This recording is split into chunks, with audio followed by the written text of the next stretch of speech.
Although I've never been a believer in the paranormal, I've recently begun to doubt everything. I'm 28 years old and my name is Ethan.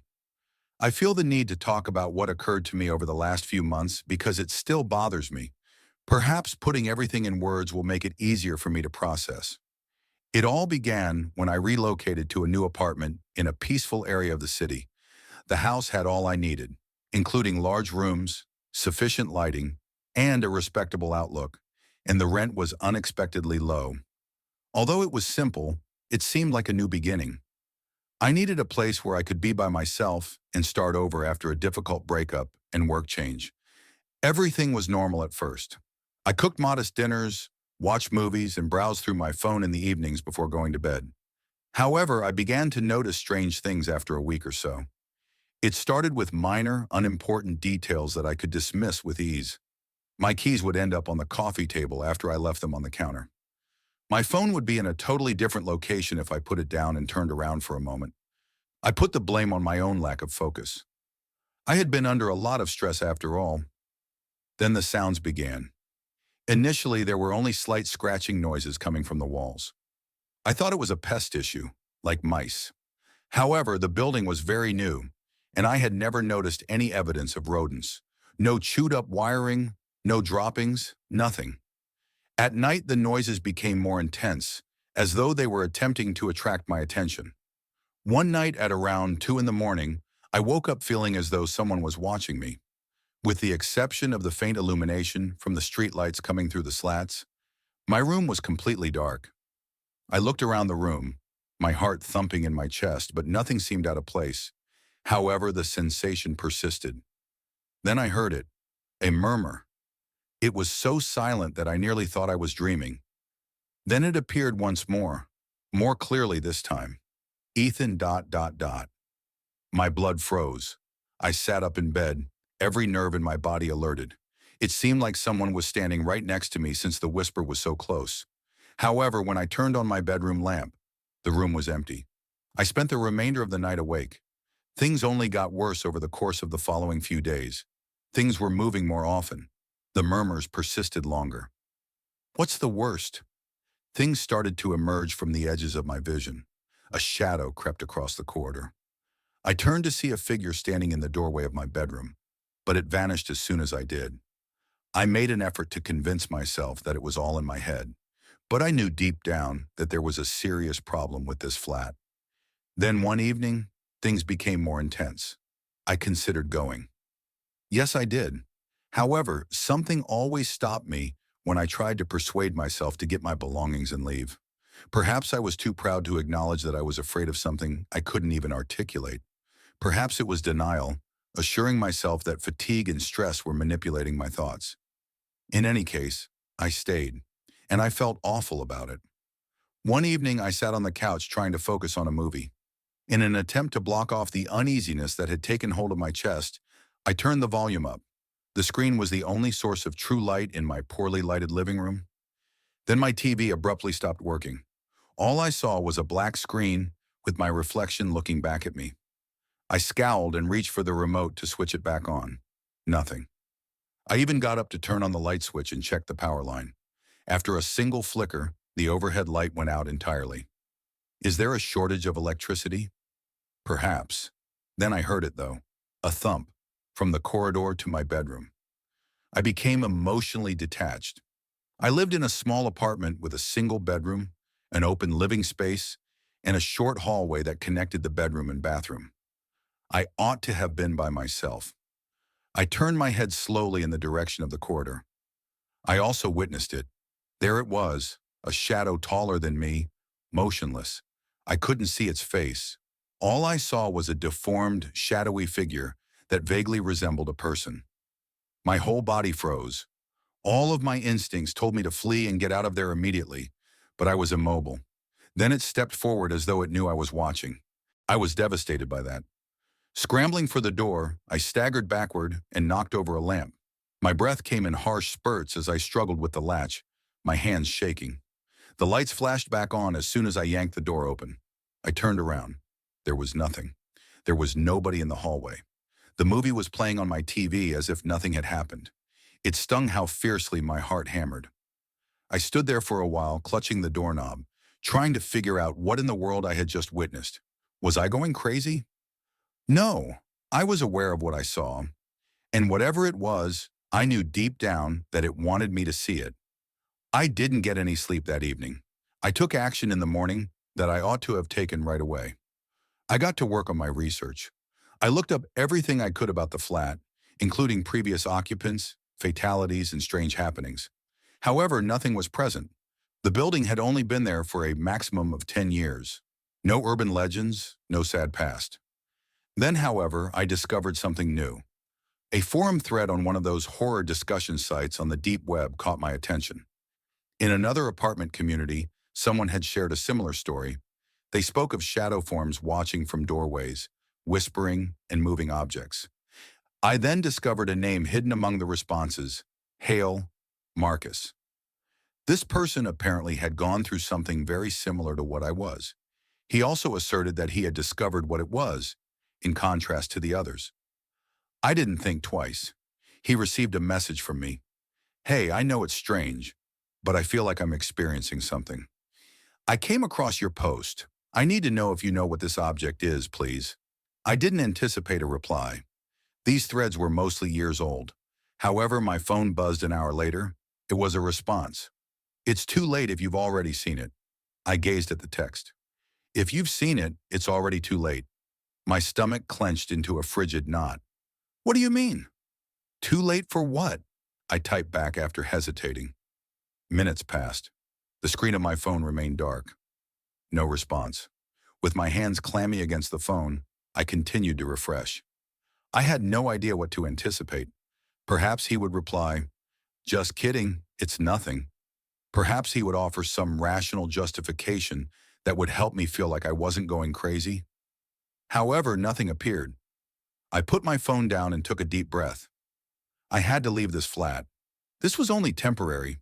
Being alone inside these walls suddenly felt strange, as if someone was watching me, so I picked up my keys and walked out. For the next 3 hours, I drove around in a state of confusion. I had some meals. I sat in a packed parking lot. I was eager to be in close proximity to people. Even though I didn't want to return home, I knew I couldn't escape it indefinitely as the sun began to set. There was a strange feeling when I eventually returned to my apartment.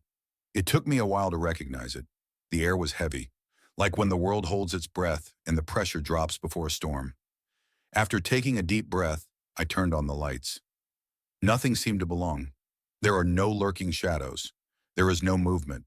My flat remains vacant. My phone then buzzed. A response.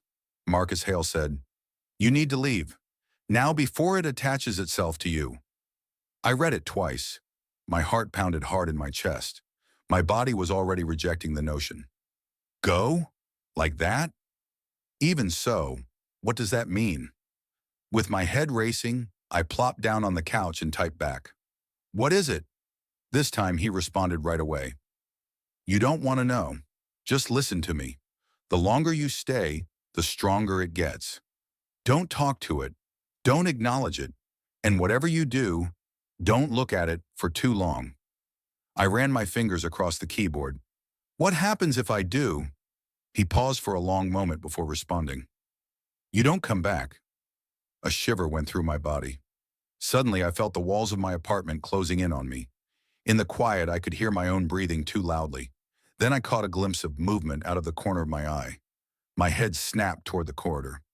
Nothing. There was nothing but void space. I forced myself to breathe by squeezing my eyes tight. Now I was leaping at shadows. That was all. I was allowing my fear to overcome me. As I considered my next words, I glanced back at my phone. I became aware of it at that point. The timestamp. 1 minute had passed since Marcus's last message, which implied he didn't send the last text. Heart pounding in my ears, I stared at the television. The text thread remained the same, but a new message had emerged at the bottom of the screen. "Don't listen to him." I could feel my skin prickling and my breath catching. I hadn't typed that. Marcus also hadn't sent it. I carefully flipped my phone over and set it on the couch, face down. Then I heard it, a murmur directly behind me. I could feel the warmth of breath on my neck since the whisper was so close. I went cold. My entire body froze in fear. I didn't look back. I was unable to. Deep down, a primordial instinct told me not to look. The apartment's air had changed. It was heavy and oppressive, as if a weight were bearing down on my chest. I could hear my own heartbeat thumping in my brain, and my ears were ringing. The whisper returned, softly, almost playfully. "Why are you ignoring me?" It sent a chill through me. I closed my eyes tightly. Don't admit it.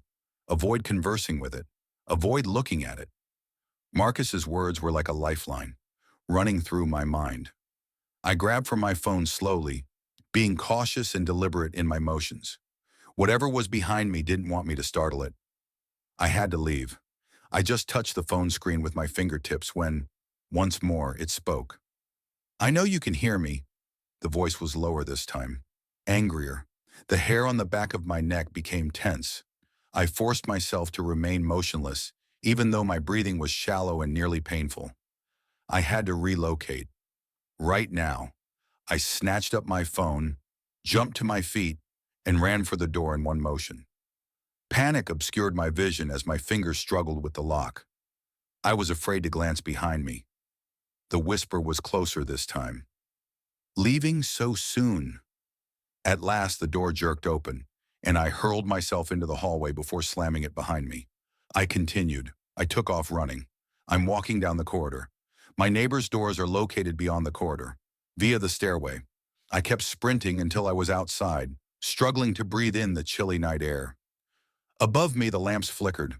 I tried to catch my breath by doubling over and placing my hands on my knees. My skin was sweating, and my heart was pounding. With trembling fingers, I took out my cell phone. I sent Marcus a text. "I left. What the hell is going on?" The response was prompt. "Where are you?" I looked around. Behind me, the apartment building loomed, its windows still in black. I parked my vehicle a short distance away. I hurried inside and locked the doors. "I'm in my car. I'm not going back in." I waited while gazing at the television. The seconds passed. Then, "Good. Don't. Listen to me carefully. Drive. Now anywhere but there." I didn't require 2 reminders. I turned on the car and drove out of the lot. I didn't know where I was heading. All I needed was some distance. I spent hours behind the wheel, aimlessly, across deserted highways and dim streets. I would occasionally look in my rearview mirror, half expecting to see something in the back seat. Finally, fatigue struck. I parked beneath the dazzling neon lights of an all-night cafe. It took me a moment to reflect, to take a breath. I sent Marcus another text. "Okay, I'm out. Now tell me what the hell that was." He took longer to respond this time. "You saw it, didn't you?" My throat became parched. "I didn't look at it, but I heard it." His next communication arrived quickly. "That's bad." I got a lump in my throat. "What do you mean?" "I left, isn't that enough?" Another extended gap ensued. Then, "It's not about the apartment. It's about you now." I felt a shiver of cold. I tried to comprehend the words as I gazed at them on my screen. Marcus sent another message. "It knows your name." A slow, growing fear overcame me. Suddenly, in the bright parking lot, I felt vulnerable, as if someone was still watching me. Then, once more my phone buzzed. A fresh message. Marcus didn't say that. No name. There is no numerical value. The text consists of only 4 words. "I found you again." As I gazed at the text, my hand shook. "I found you again." A beat skipped in my chest. The remarks were like a blow to the body. They were more than a simple message. It had the feel of a pledge, a danger. I knew my phone wouldn't stop, so I quickly turned it off. It contained my name and my number, whatever it was. Worse, my terror. I shoved the car into gear and tossed the phone on the passenger seat. As I drove off into the night, the neon lights of the diner flickered in my rearview mirror. I had no idea where I was heading. I was unable to return home. I was unable to travel anywhere I knew. It seemed to always be there, waiting for me to make a mistake while lurking just out of sight. The road ahead of me was empty and seemingly endless. My knuckles hurt from the tight hold my hands had on the wheel. I was attempting to reason and make sense of everything. However, nothing made sense. The voice, the apartment, and the way it appeared to know me. Then it dawned on me. Marcus. I pressed the brake pedal and parked on the side of the road. With my heart pounding, I reached into my bag for my phone and turned it back on. There were no new messages. However, that was irrelevant. I had to give him a call. I promptly dialed his number. Ring. Ring. The phone rang.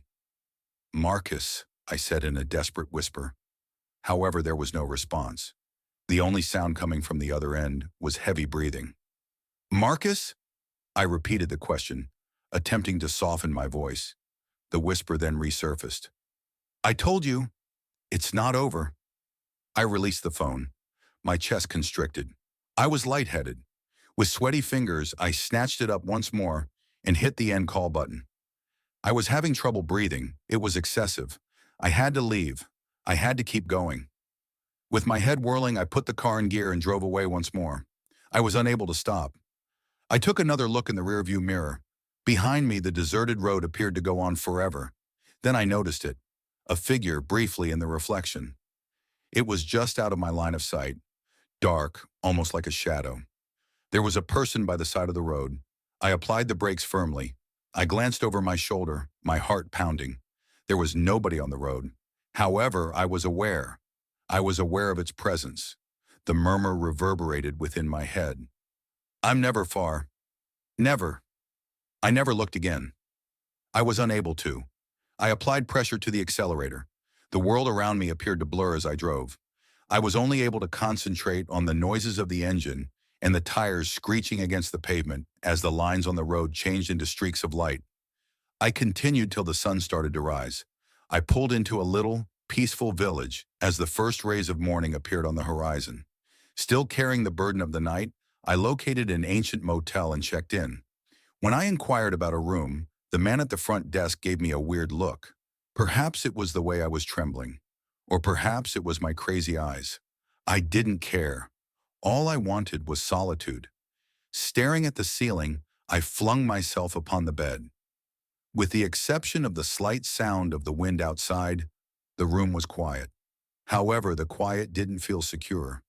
It was similar to the quiet before the storm. I couldn't close my eyes, yet I had to rest. Marcus was on my mind constantly. Where had he gone? Where had he gone? Almost afraid of what I may see, I reached for my phone once more. He had not sent any fresh messages. I experienced a sinking, cold sensation in my stomach. I hurriedly dialed his phone once more, in the hopes that he would pick up. Ring, ring, ring. It began to pick up. It wasn't Marcus, though. The whisper was the same. You're not alone. I allowed the phone to fall silent. My vision became hazy. I was having trouble breathing. Then I heard it, from the corner of the room, not the phone. A quiet chuckle. He was laughing. The voice. I slowly turned, every muscle in my body seized with panic. The dark eyes of the person, who stood in the corner, gleamed with an unearthly hunger. And this was it. I knew. It had located me. I bolted for the door. The figure moved forward, absorbing the light with its shadow. With my heart racing, I flung open the door and ran into the hallway. However, I heard one last whisper as I was running. You can't escape me. And before the blackness completely engulfed me, that was the last sound I heard.